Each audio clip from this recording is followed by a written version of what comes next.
de Dieu vivant, nous vous bénissons de la part du Seigneur ce matin et nous sommes dans la joie de présenter la parole de Dieu ce vendredi 16 juillet. Comme nous l'avons promis lors de notre dernière émission, nous avons parlé d'un sujet important. On avait parlé de 5 bénédictions de Jacob et on avait introduit avec la deuxième partie la bénédiction ou le succès par épée de son frère Isaïe. On va revenir là-dessus. C'est la suite de ce que nous avons vu. On va d'abord lire dans le livre de Genèse au chapitre 27. Nous allons lire les paroles d'Isaac. Les paroles qu'Isaac était en train de prononcer sur son fils Isaïe. On va voir à partir du verset 35. C'est Isaac qui parle. Isaac dit, ton frère est venu avec ruse et il a enlevé ta bénédiction. Il dit bien, il a enlevé ta bénédiction. Isaïe dit, et c'est parce qu'on l'a appelé le nom de Jacob qui m'a supplanté 2 fois. Il a enlevé mon droit d'aînesse et voici maintenant qu'il vient d'enlever ma bénédiction. Il dit, n'as-tu point de réserve, n'as-tu point réservé de bénédiction pour moi? Isaac répondit et dit à Isaïe, voici, je l'ai établi ton maître. Je lui ai donné tous ses frères pour serviteurs. Je l'ai pourvu de blé et de vin. Que puis-je donc faire pour toi, mon fils? Isaïe dit à son père, n'as-tu que cette seule bénédiction, mon père? Bénis-moi aussi, mon père. Isaïe éleva la voix et pleura. Je vais d'abord m'arrêter par là. Regardez un tout petit peu l'importance de la bénédiction paternelle. N'oublions pas que cet homme qui parle, c'est un papa, il a plus ou moins 75 ans. Il connaissait l'importance de la bénédiction de son père. C'est la raison pour laquelle il insiste. Son papa lui dit, écoute, ce que je pouvais faire pour toi, je l'ai déjà donné à ton frère. Il dit, est-ce qu'il n'y avait que ça? Isaïe dit à son père, n'as-tu que cette seule bénédiction, mon père? Bénis-moi aussi, mon père. Isaïe éleva la voix et pleura. Isaac, son père, répondit et lui dit, voici, ta demeure sera privée de la graisse de la terre et de la rosée du ciel d'en haut. Tu vivras de ton épée, qui sera asservi à ton frère, mais en errant librement ça et là, tu briseras son joug de dessus. Alléluia. Regardez, frères et sœurs, le premier parole d'Isaïe ressemble plus ou moins à la malédiction. Il dit, ton frère aura la domination sur toi. C'est ce qu'il dit, je lui ai donné ses frères pour serviteurs. Tu ne peux rien faire. Mais dans les paroles d'Isaac, il y a quelque chose que Isaac va prononcer qui est très fort. Il énumère tout ce qui attendait, tout ce qui devrait arriver dans la vie d'Isaïe. Mais dans ces paroles, il y a 2 paroles qui sont, à mon avis, positives. Qu'est-ce qu'il va lui dire? Je sais que j'ai déjà béni ton frère, mais toi, la seule façon de t'en sortir, c'est de vivre de ton épée. Il dit, tu vivras de ton épée. Et la deuxième chose, tu seras asservi à ton frère. Et là encore, il donne une porte de sortie, mais en errant librement ça et là, tu briseras son joug dessus ton cou. Wow. Nous voyons un garçon qui désespère. Nous voyons un monsieur qui est en train de pleurer. Mais l'amour du père, l'amour d'Isaac va l'amener à faire quelque chose. Qu'est-ce qu'il lui dit? Je sais que je ne peux plus te bénir, mais je vais te laisser quelque chose de très important. Regarde, entre tes mains, tu as l'épée. Toute ta vie, tu vivras grâce à l'épée que tu as. Je sais aussi que ton frère va dominer sur toi.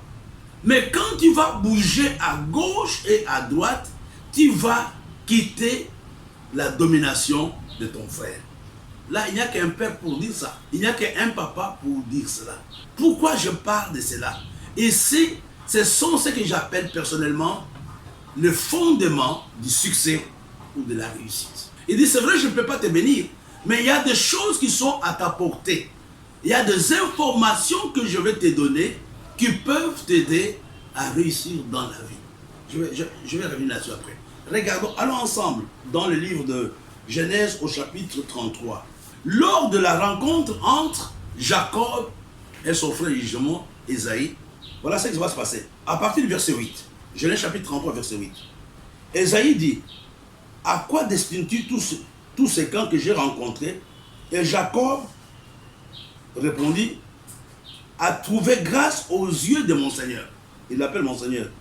Ésaïe dit, je suis dans l'abondance. Alléluia. Mon frère, garde ce qui est à toi. Regardez, malgré le fait que le papa ne l'avait pas béni, il dit, je suis dans l'abondance. Il ne dit pas, je suis en train de galérer. Il dit, je suis dans l'abondance. Et Jacob répondit, non, je te prie, si je trouvais grâce à tes yeux, accepte de ma main mon présent. Car c'est pour cela que j'ai regardé ta face comme on regarde la face de Dieu. Et tu m'as accueilli favorablement.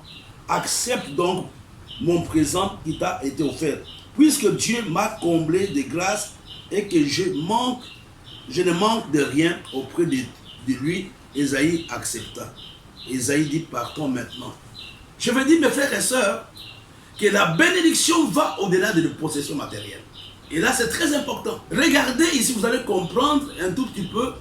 Si on compare les possessions matérielles de Jacob et d'Ésaïe, qui était riche en matériel, qui était riche matériellement parlant, financièrement parlant, c'était Ésaïe. Ésaïe était milliardaire ici. D'abord, j'aimerais te dire une chose. Ésaïe n'a jamais travaillé pour quelqu'un. Il s'est battu pour être riche. Mais Jacob, par contre, a travaillé auprès de Laban. La seule chose qu'il n'avait pas, c'est ce qui est important, qui est même le problème des guerres jusqu'à aujourd'hui. La seule chose que Dieu n'avait pas donné d'abord depuis les seins de leur maman, la seule chose que Ésaïe n'avait pas, c'était la terre. Dans la bénédiction, sur le plan matériel, Ésaïe était financièrement riche, mais il n'avait pas de territoire. Le territoire avait été donné à Jacob par Dieu lui-même. Là, c'est très important que vous puissiez comprendre. Alors, je reviens à ce que j'étais en train de dire. Quand le monsieur Ésaïe est en train de désespérer, il trouve son père lui dit, il n'y a pas de problème, mais je sais que tu vas t'en sortir dans la vie,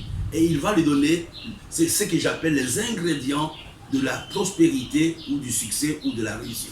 La première chose que j'aimerais que tu comprennes, que la réussite d'un homme dépend de l'environnement dans lequel cet homme vit. L'environnement spirituel, l'environnement politique, l'environnement économique, l'environnement a un impact sur le succès ou sur la réussite de l'homme.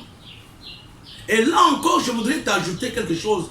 Quel que soit l'environnement dans lequel l'homme peut se trouver, l'homme a la capacité de transformer son environnement.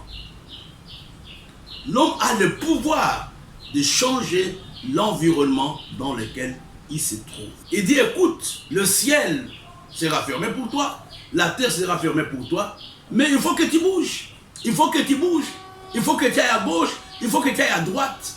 Et là, c'était le conseil d'un père. C'est ça le rôle d'un père. Le père n'est pas là seulement pour punir. Le père est là aussi pour préparer l'avenir de ses fils. Et regardez ici, c'est Isaac qui préparait, peut-être d'une façon inconsciente, l'avenir de son fils Ésaïe. Dans le texte que nous venons de voir, dans le livre de Genèse, au chapitre 20. Le premier fondement du succès, ou le premier élément qui influence le succès ou la réussite d'un homme, c'est l'environnement dans lequel cet homme vit. Et je voudrais te dire, quel que soit l'environnement dans lequel tu te trouves, il peut être mauvais ou pas, mais Dieu t'a donné les aptitudes, Dieu t'a donné les capacités, Dieu t'a donné le potentiel, Dieu t'a donné les dons que tu peux utiliser pour changer ton environnement. Je parlais de l'environnement politique, social, économique qui peuvent avoir une influence positive ou négative sur la vie des hommes. Écoute-moi très bien, je donne un exemple. Abraham et son neveu Lot ont marché ensemble pendant un temps. Mais à cause de Lot, qu'est-ce qui s'était passé? Dieu n'a pas pu parler à Abraham pendant un certain nombre d'années. Il y a certaines relations que tu dois rompre parce qu'ils font obstacle à ta bénédiction. C'est ce que j'appelle l'environnement humain. Il y a certaines personnes que tu dois éviter parce qu'ils ne t'aident pas. Ils ne t'aident pas à entrer dans ta bénédiction. Et le deuxième point qui est important, le deuxième fondement de la réussite par le Père. Et nous voyons que la bénédiction de Jacob, comme je l'ai dit lors de la dernière émission, était une bénédiction ou un succès hérité. C'était l'héritage qu'il avait reçu. Mais pour Ésaïe, il s'est battu. Ésaïe s'était battu. Et souvent dans l'église, nous avons des problèmes aujourd'hui. Nous voulons tous avoir la bénédiction de Jacob. Attendre tout tombe du ciel. Non, mes frères, il y a des moments où l'église doit se battre. L'église doit travailler. Les enfants de Dieu doivent travailler. La Bible nous dit que tu mangeras à la sueur de ton front. Ce n'est pas tout le monde qui a la grâce de Jacob. Il y a des gens peut-être qui sont de la lignée d'Ésaïe, mais nous devons nous battre, nous devons travailler pour que nous puissions avoir une vie confortable. Alors, je disais, le premier fondement du succès par l'épée, ou de la bénédiction par l'épée, c'est l'environnement. Le deuxième, c'est l'information. C'est Jacob, plutôt c'est Isaac qui dit exactement à Ésaïe ce qu'il devrait faire. Il dit que tu vas vivre par l'épée. Il lui donne une information. L'homme est le produit de l'information qu'il reçoit. La Bible nous dit quelque part, mon peuple périt par manque de connaissances, mon peuple périt par manque d'informations, par manque de révélation. C'est important que tu sois bien informé. Tu ne peux pas investir dans un domaine si tu n'as pas de bonnes informations. Tu ne peux pas quitter le Nigeria, venir à Douala ou venir à Kinshasa pour faire des affaires si tu ne connais pas l'environnement dans lequel tu te trouves. C'est à cause de l'environnement, alléluia, c'est à cause du manque d'informations que Jacob va être polygame. Je pense que si Jacob avait toutes les informations, il n'allait pas tomber dans le piège de Laban, son beau. Il dit, écoute, ici chez nous, l'aîné ne se marie pas, la cadette ne se marie pas avant l'aîné.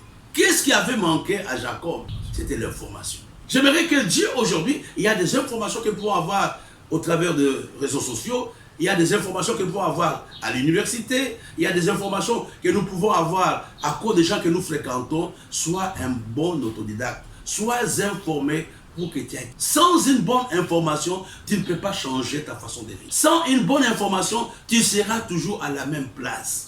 Que Dieu te parle. Je vais te dire une chose. La Bible nous dit que toute la nuit, Pierre avait péché. Mais il n'a pas eu de poisson. Et le matin, il était découragé. Il avait commencé à laver le filet. Mais qu'est-ce qui avait aidé Pierre à voir le poisson? C'était l'information que Jésus lui avait donnée, qui lui avait dit, jette le filet à droite. Va dans la profondeur, tu vas trouver le poisson. Je voudrais ce matin que Dieu te fasse la grâce. Dans l'information, mettez la connaissance. Dans l'information, mettez la révélation. Il y a plusieurs qui ratent leur vie, c'est parce qu'ils n'ont pas la bonne information. Je me rappelle, il y a quelques années, j'étais parti aux États-Unis en formation et on était logé dans un grand hôtel et tout était écrit, mais moi, malheureusement, je n'avais pas tout lu. Et je mets à cette période beaucoup de coca.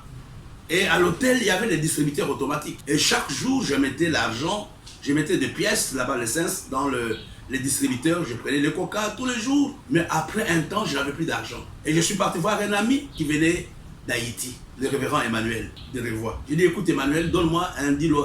Il m'a dit, mais qu'est-ce que tu veux faire avec des dollars ici? Parce qu'on a tout à l'école. Dans la chambre de chaque étudiant, il y a un frigidaire.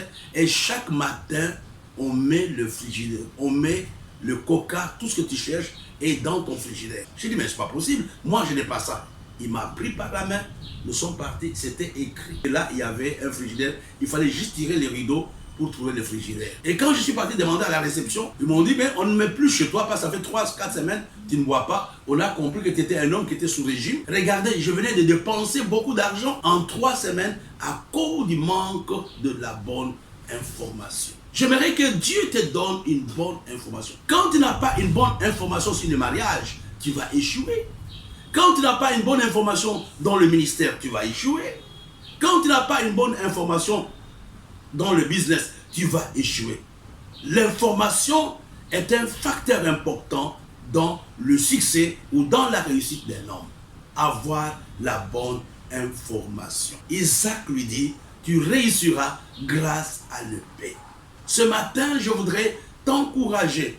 La première chose, c'est de dire à Dieu, fais-moi la grâce de m'adapter ou de changer l'environnement dans lequel je travaille. Une église, quand elle est implantée quelque part, elle doit connaître l'environnement dans lequel elle travaille. Si tu ne connais pas l'environnement, ça sera difficile. Et non seulement tu dois t'adapter à l'environnement, mais tu dois aussi avoir les bonnes informations qui sont liées à l'endroit où tu te trouves. Je vais vous dire une chose, je suis au Cameroun. Il y a une partie du Cameroun qui est exposée à l'islam. Pourquoi? Parce que le missionnaire ne connaissait pas l'environnement et le missionnaire avait la mauvaise information. Quand le missionnaire est arrivé, le gens qui était là, le chef du village, était polygame. Et le missionnaire lui dit, écoute, pour aller au ciel, il faut que tu sois marié d'une seule femme. J'espère que tu vas mettre ta vie en ordre. Et le missionnaire est parti en Europe. Et quelques temps après, or le chef ne peut pas divorcer. Et même s'il divorce, personne ne peut épouser ses femmes. Et comme il aimait ses femmes, il a dit, je ne veux pas que ces femmes meurent sans se marier. Et qu'est-ce qu'il avait fait? Il avait tué toutes les femmes qu'il avait. C'était à Fombourg, je pense. Il avait tué toutes les femmes qu'il avait. Il est resté avec la première femme. Et quand le missionnaire est arrivé, il a dit, je fais ce que tu m'as demandé. Je suis marié d'une seule femme. Il avait déjà tué les autres femmes. C'était la mauvaise information que le missionnaire avait donnée. Et c'était au même moment que l'islam entrait dans cette région. Jusqu'aujourd'hui, l'évangile a des problèmes pour pénétrer dans ce coin-là à cause de la mauvaise façon que le missionnaire avait communiqué le vent. La troisième, c'est l'action. L'action, l'action. Il a dit, tu dois bouger, tu dois aller à gauche, à droite, tu dois faire quelque chose. La bénédiction ou la réussite par l'épée, c'est la réussite par l'action. Mais bien aimé, il y a des choses que tu dois entreprendre. D'ailleurs, la Bible nous le dit, tu seras béni. Je bénirai le produit de tes mains. C'est quand tu es en action que tu peux voir exactement ce que... Même la manne ne tombait pas dans les casseroles. Il fallait qu'Israël sorte, fasse quelque part pour ramasser. Sois un homme d'action. Entreprends quelque chose. Demande que Dieu te révèle ce que tu peux faire. Il te dira, tu peux vendre l'eau. Il te dira, tu peux vendre ceci, cela. Et Dieu pourra te bénir. Et le quatrième fondement de la bénédiction ou du succès, c'est la stratégie. Sans la stratégie, tu ne peux pas réussir. Je vais terminer rapidement par quelques éléments qui peuvent bloquer maintenant la réussite par l'épée. Nous avons parlé ce matin de la bénédiction ou de la réussite par l'épée. Mais quels sont les éléments qui peuvent s'opposer à la réussite par l'épée? J'en ai donné à peu près 4. Le premier élément, c'est quand on ne connaît pas la volonté de Dieu. L'ignorance de la volonté de Dieu pour sa vie est un obstacle à notre bénédiction. L'ignorance de la volonté de Dieu. Écoutez-moi très bien. Élie était au torrent de Kérit. Il pouvait prier. Rien n'allait changer. Mais quand il a prié, l'ange lui a dit, le temps de Kérit est arrivé à la fin. Tu dois aller dans un autre coin où j'ai préparé quelque chose pour toi. Là, c'est la première chose. L'ignorance de la volonté de Dieu. L'absence de la vision peut être un obstacle à ta bénédiction. La deuxième chose qui est très importante, que j'aimerais que tu puisses noter, c'est la peur et la mauvaise image qu'on a de soi-même. La peur est un obstacle à notre succès et la mauvaise image que tu as de ta vie, de ton appel, peuvent être des obstacles à ta bénédiction. La troisième chose, on en a déjà parlé, c'est l'inaction. L'absence de l'action dans ta vie t'empêche d'être béni. Le quatrième élément qui peut être un obstacle, qui peut s'opposer à ton succès, à ta réussite, c'est le découragement. Il ne faut pas te décourager. Il faut que, même si tu es tombé hier, même si les choses n'ont pas marché hier, il faut te relever. Le cinquième obstacle, c'est la procrastination, le fait de reporter à demain. Non, je vais faire. Il y a beaucoup de gens comme ça qui vont aller à la retraite. Je vais construire, mais à un certain moment, l'âge te surprend et tu n'as rien fait. L'avant-dernier point, c'est l'absence de la notion du sacrifice. On ne peut pas réussir dans la vie si on n'apprend pas à se sacrifier. Et dans le sacrifice, mettez aussi la discipline personnelle. Parce que dans la discipline personnelle, il y a les sacrifices. Il y a des choses que j'aime, mais que je ne fais pas à cause de ma discipline. Et le dernier point, c'est la distraction. Donc ce matin, j'ai voulu vous montrer qu'on peut être... Donc il y a deux éléments qui sont importants. On peut réussir grâce à l'héritage de nos parents, mais on peut aussi réussir grâce au travail que nous faisons tous les jours. Que Dieu vous bénisse, ayez un très bon week-end et rendez-vous le mardi 20 juillet. Ça a été un plaisir pour moi d'être avec vous et je suis certain que Dieu a pu parler à quelqu'un ce matin. Amen. You feel my heart